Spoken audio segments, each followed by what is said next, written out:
All right, listen up. This just got wild. Representative Jasmine Crockett just called out Speaker Mike Johnson, saying his excuses on the Epstein bill are, quote, nothing but straight-up excuses. And trust me, the drama behind this one is way deeper than what they're showing on camera. Stay locked in, because what you're about to hear might change the whole conversation around the Epstein list, political transparency, and who's really protecting who. Let's break this down.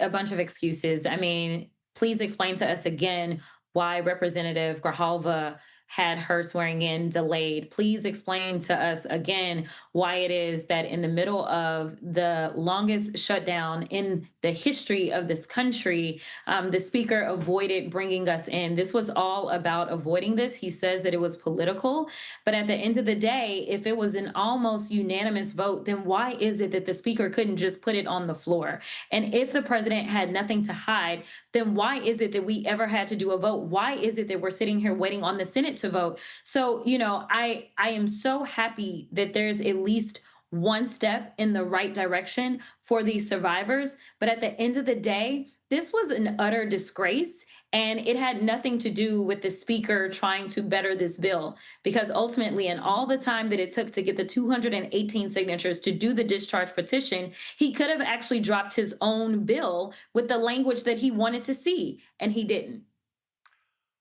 Congresswoman, do you believe the Senate will pass it? Do you believe the president will sign it? And if those two things happen, do you believe the Justice Department will comply fully with the legislation as written? I don't know. It sounds like the Senate is ready to move.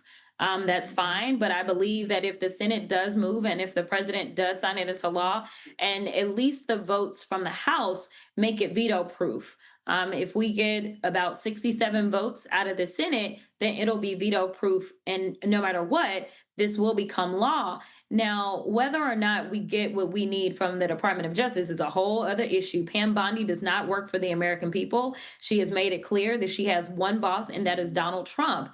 And so we know that there is an outstanding subpoena to the Department of Justice from the Oversight Committee, and they have failed to properly comply with that subpoena in the first place. The only reason that we're even getting information right now is because of the Epstein estate. They have been the only ones that have actually released information in compliance with the outstanding subpoena that we have. So there's a lot more that they could have done. I think the fact that the president has switched his tone signals to everyone that they basically are going to say, well, now there's an active investigation. And so therefore, legally, we can't release anything else. Congresswoman, the Treasury Department is also involved in this, according to Ron Wyden, the senior Democrat on the Senate Finance Committee. He and his staff have put together a long list of things in the possession of the Treasury Department. Do you also want the Treasury Department to be included in anything that is released by the Trump administration?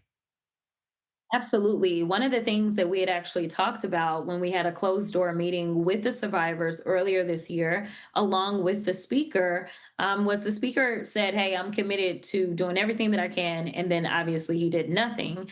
But one of the things that we talked about in that closed door meeting was that we needed to expand the breadth of this investigation. And we didn't just need subpoenas that were coming from the Oversight Committee, but we needed some out of financial services as well, so that financial services could be digging in, because that is the equivalent of the specific committee that oversees Treasury. We know that there were signals because of the type of suspicious activity that was taking place as it relates to Epstein. We know in talking to survivors about how much money was kind of going in and out with wires internationally. And we also know that there seems to be a lot of shell corporations that have been set up not only in the United States, but internationally. A lot of shell and fake modeling agencies that these girls would kind of be run through.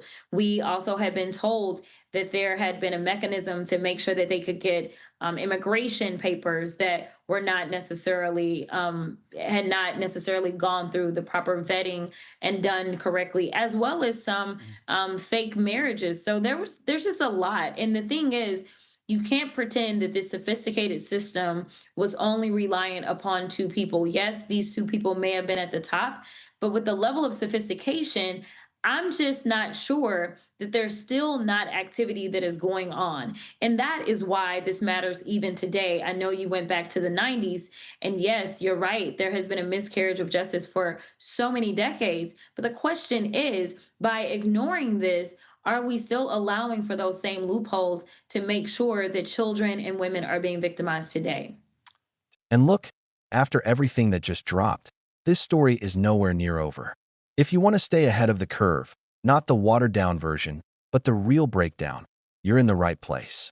This is Crockett Decode, and we don't sugarcoat anything. So do me a favor, smash that like button, hit subscribe, and turn on the bell. And trust me, the next update on the Epstein bill, it's gonna blow this wide open.